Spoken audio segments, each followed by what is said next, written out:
Hello বন্ধুরা, কেমন আছো তোমরা সবাই? আশা করি তোমরা সবাই ভালো আছো। আমি আজ তোমাদের মাঝে এমন একটি লাভ স্টোরি নিয়ে হাজির হয়েছি যা সত্যি তোমাদের হৃদয় ছুঁতে বাধ্য। এই অ্যানিমেশন লাভ স্টোরি মুভিটি অসাধারণ একটি নির্মূল প্রেম কাহিনীর উপর বেস করে বানানো হয়েছে, যেখানে আছে টাইম ট্রাভেল কনসেন্ট, আত্মা পরিবর্তন, যেখানে আছে অনেক কান্না আর কিছুটা হাসি। এটি এমন একটি জাপানিজ অ্যানিমে মুভি যার নাম হলো ইউর নেম, যা 2017 সালে রিলিজ পায়। তো চলো বন্ধুরা, আর দেরি না করে ভিডিওটি শুরু করা যাক। মুভির শুরুতেই আমরা দেখতে পাই একটি মেয়েকে যার নাম মিৎসুয়া। সে সবেমাত্র ঘুম থেকে ওঠে, কিন্তু তার মনে হতে লাগে যে সে একটি স্বপ্ন দেখেছে, কিন্তু সে কি স্বপ্ন দেখেছে তা কিছুতেই সে মনে করতে পারছিল না। এরপর সে নাস্তা করতে তার নানু এবং তার বোনের কাছে যায়। আসলে মিৎসুয়ার মা অনেকদিন আগেই মারা গিয়েছিল এবং তার বাবা একজন মূর্তি পূজারক ছিল, যে বর্তমানে একজন মেয়র, আর তাই মিৎসুয়া নানু এখন মন্দিরের প্রধান। এরপর তারা টিভিতে দেখতে পায় কিছুদিনের মধ্যে তাদের শহরের উপর দিয়ে একটি ধূমকেতু যাবে, যা 12 বছরে একবার দেখা যায়। এরপর আমরা মিৎসুয়াকে স্কুলে দেখতে পাই, যে তার নোটবুক খুলে সেখানে দেখতে পায় লেখা আছে হু আই অ্যাম। আর তখনই মিৎসুয়ার টিচার তার নাম ধরে ডাকে এবং সে তাকাতেই মিৎসুয়ার টিচার তাকে বলে, যাক আজকে তো জবাব দিলে, কিন্তু কালকে তো তুমি নিজের নামই ভুলে গিয়েছিলে। এরপর স্কুল শেষে মিৎসুয়ার বন্ধুরাও তাকে বলে, তুমি তো কালকে সবকিছুই ভুলে গিয়েছিলে, এমনকি তুমি তো নিজের চুল খুলে স্কুলে এসেছিলে। কিন্তু মিৎসুয়া তাদেরকে বলে, আমার কালকে কি হয়েছিল তার সম্পর্কে কিছুই মনে নেই, এমনকি আমার তো মনে হয় আজকাল আমি স্বপ্নের জগতে বসবাস করি। এরপর আমরা মিৎসুয়া এবং তার বোনকে দেখতে পাই, যারা তাদের নানুর সামনে রাতে মন্দিরে নাচছিল এবং তারা চাল চিবিয়ে তা একটি পাত্রে জমা করে, যা দ্বারা মদ তৈরি করা হয়। এইসব কিছু তাদের ধর্মের নিয়ম কানুন। মিৎসুয়ার এইসব কিছু ভালো লাগে না। সে তার জীবনকে নিয়ে বিরক্ত হয়ে পড়েছিল। সে এক জায়গায় গিয়ে কান্না করে এবং ঈশ্বরের কাছে বলে, আমি আমার এই জীবনকে ঘৃণা করি। আমি চাই আমার আগামী জন্মে আমি যেন টোকিওর একজন ছেলে হয়ে জন্ম নিই। পরের দিন সকালে যখন মিৎসুয়া ঘুম থেকে উঠে, তখন সে দেখতে পায় তার শরীর পরিবর্তন হয়েছে এবং এখন তার নাম তাকি, যে টোকিওর একজন ছেলে। কিন্তু তার কিছুতেই এসব বিশ্বাস হয় না এবং সে ভাবতে থাকে সে হয়তো কোনো এক স্বপ্ন দেখছে। এরপর সে তার স্কুলে যায়, যেখানে তার বন্ধুরা তাকে চিনতে পেরে তাকে ডাক দেয়। সে তার বন্ধুদের সাথে ক্লাস করে এবং ক্লাস শেষে তারা সবাই মিলে একটি ক্যাফে যায়, যেখানে গিয়ে তারা খুবই এনজয় করে। বিশেষ করে তাকির খুবই ভালো লাগে। এরপর মিৎসুয়া দেখতে পায় তাকির ফোনে তার কাজের মেসেজ আসে, কিন্তু সে তো জানে না তাকি কোথায় কাজ করে। এরপর সে তাকির বন্ধুদেরকে বলে, আমি যেন কোথায় কাজ করি তা আমি ভুলে গিয়েছি, দয়া করে আমাকে তা মনে করিয়ে দাও। যা শুনে তার বন্ধুরা অবাক হলেও তাকে তার কাজের ঠিকানা তারা বলে দেয়। এরপর আমরা দেখতে পাই মিৎসুয়া, যে কিনা তাকির শরীর পেয়েছে, সে একটি বড় ইটালিয়ান রেস্টুরেন্টে ওয়েটারে কাজ করে। মিৎসুয়া এসব আগে কখনো দেখেনি, তাই তার প্রথমে কাজ করতে অসুবিধা হলেও কোনোরকম ভাবে সে দিনটা সে পার করে দেয়। কিন্তু দিনের শেষে বড় একটা ঝামেলা হয়ে যায়। কোনো এক খারাপ লোক রেস্টুরেন্টের ম্যানেজার মিস আকুদের স্কার্ট ব্লেড দিয়ে কেটে দেয়, যা দেখে মিৎসুয়া মিস আকুদেরাকে বলে, আমার সাথে আপনি আসেন। এরপর মিৎসুয়া তাকে ওয়াশরুমে নিয়ে যায় এবং তাকে বলে, আপনি আপনার স্কার্টটি আমাকে খুলে দেন। যা শুনে আকুদেরা অনেক রেগে যায়, কিন্তু তখনই মিৎসুয়া বলে, আমি অনেক ভালো সেলাই করতে পারি। এরপর সে মিস আকুদের স্কার্টটি সেলাই করে দেয়। সারা দিনের ব্যস্ততার পর বাসায় গিয়ে মিৎসুয়া অনেক ক্লান্ত হয়ে পড়ে, কিন্তু তবুও সে আজকের দিনটি খুবই এনজয় করে। মিৎসুয়া তাকির মোবাইল চেক করতে থাকে, যেখানে সে তাকির এবং তার বন্ধুদের অনেক ছবি দেখতে পায় এবং সেখানে সে মিস আকুদেরারও অনেক ছবি দেখতে পায়, যা দেখে সে ভাবতে থাকে হয়তো তাকি মিস আকুদেরাকে ভালোবাসে। মিৎসুয়া তাকে ডায়েরি খুলতেই সেখানে দেখতে পায় লেখা আছে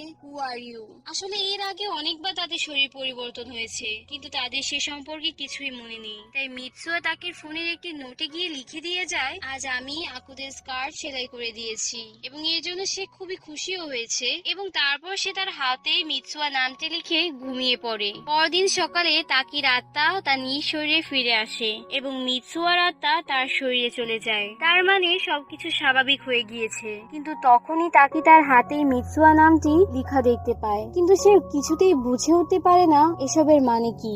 এরপর সে তার ফোনে নোটবুকে গিয়ে দেখতে পায় সেখানে মিৎসুয়া তার জন্য একটি নোট লিখেছে, যেখানে আকুদেরার সাথে ঘটা গতকালের সবকিছুই লেখা ছিল। মিৎসুয়া তাকিকে বলে, আমি মিস আকুদের স্কার্ট সেলাই করে দিয়েছি, যার কারণে সে অনেক ইমপ্রেস হয়েছে। তাকে কিছুই বুঝে উঠতে পারে না। এরপর সে রেস্টুরেন্টে যায়, যেখানে গিয়ে তার অন্যান্য কলিগরা তাকে ঝাপটে ধরে বলে, কালকে তুমি এমন আজব বিহেভ কেন করেছো? আর তুমি কি মিস আকুদেরাকে একাই পটিয়ে ফেলবে নাকি? আর এই সবকিছু শুনে তাকে বুঝতে পারে আসলে সে কোনো স্বপ্ন দেখছে না, বরং তার সাথে যা হচ্ছে তা সবকিছুই সত্য।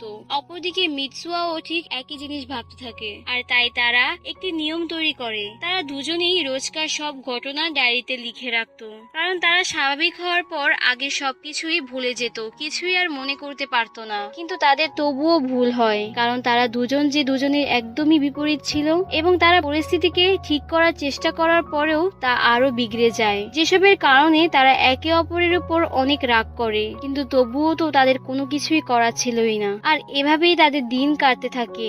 এরপর আমরা দেখতে পাই এক সকালে তাকে মিৎসুয়ার শরীরে জেগে ওঠে, এবং সে খবরে দেখতে পায় কিছুদিনের মধ্যেই ধূমকেতু তাদের শহরের উপর দিয়ে যাবে। এরপর আমরা দেখতে পাই তারা দুজন নিজ নিজ শরীরে থাকে, এবং মিৎসুয়া তাকির জন্য একটি মেসেজ লিখে গিয়েছে যে সে তার সাথে মিস আকুদেরার ডেট ফিক্সড করেছে, যা দেখে তাকি অনেক খুশি হলেও অন্যদিকে মিৎসুয়ার অনেক মন খারাপ হয়, কারণ সে মনে প্রাণে তাকিকে ভালোবেসে ফেলেছিল।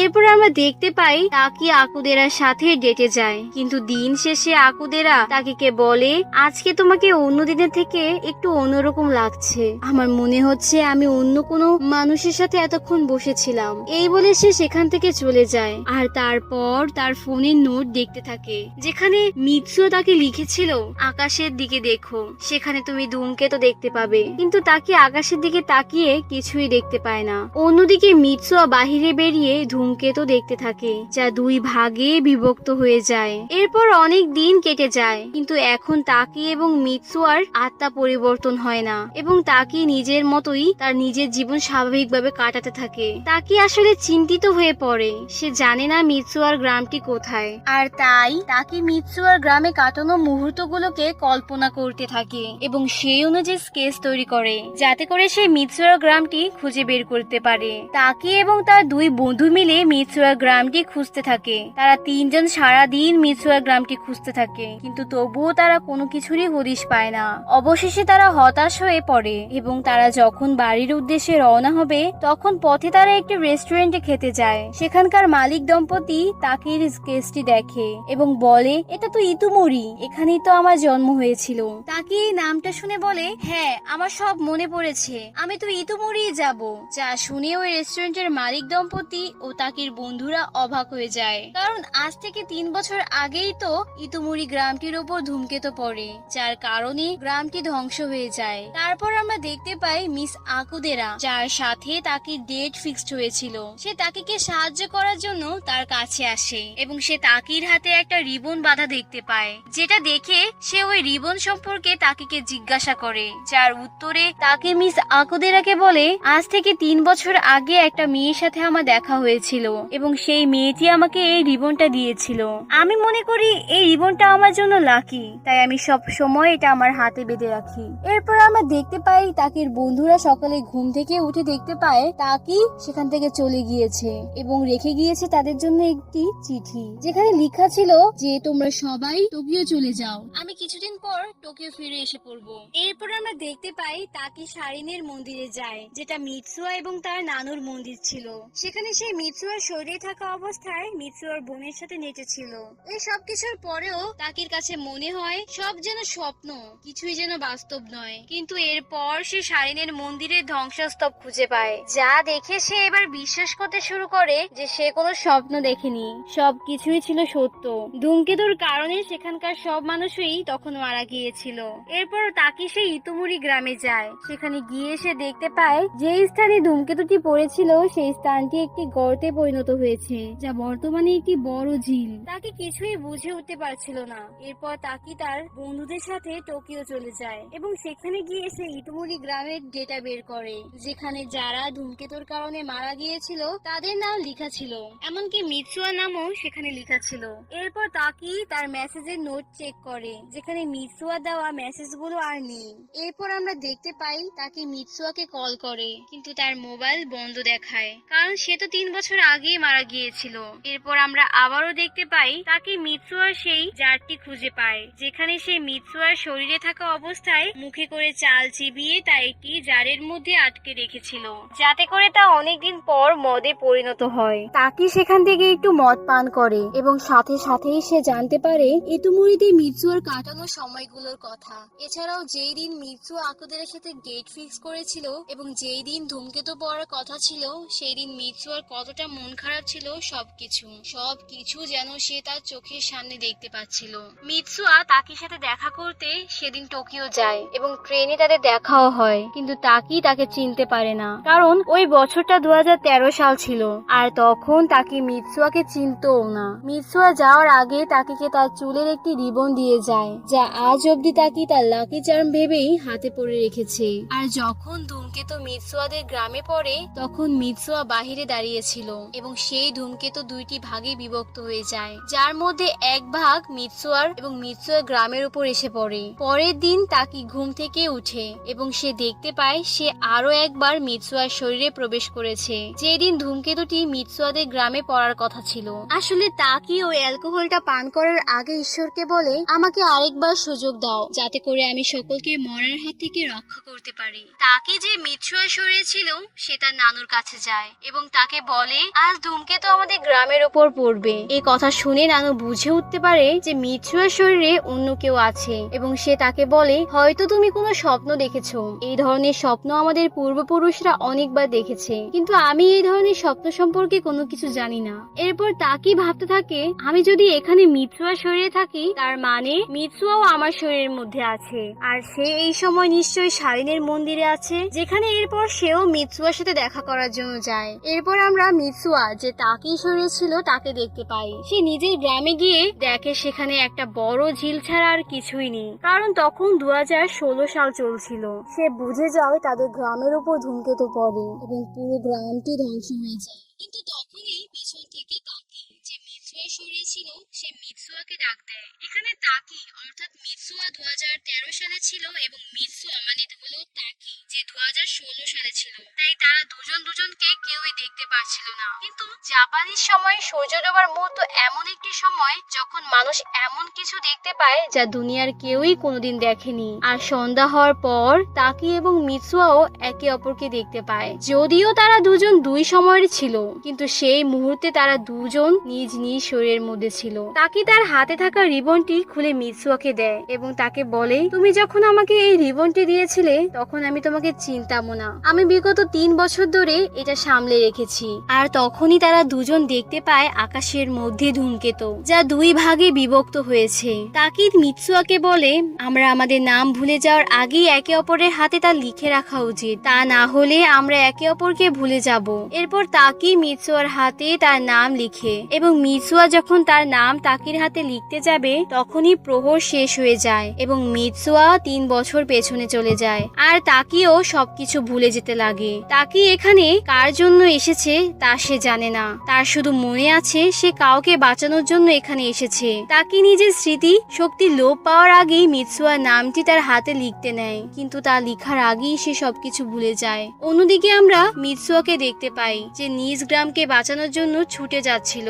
এরপর মিৎসুয়া তার বাবার কাছে যায় এবং তাকে বলে, আমাদের এক্ষুনি সবাইকে নিয়ে দূরে কোথাও নিরাপদ স্থানে যেতে হবে, কারণ যে কোনো সময় ধূমকেতু আমাদের গ্রামের উপর পড়তে পারে।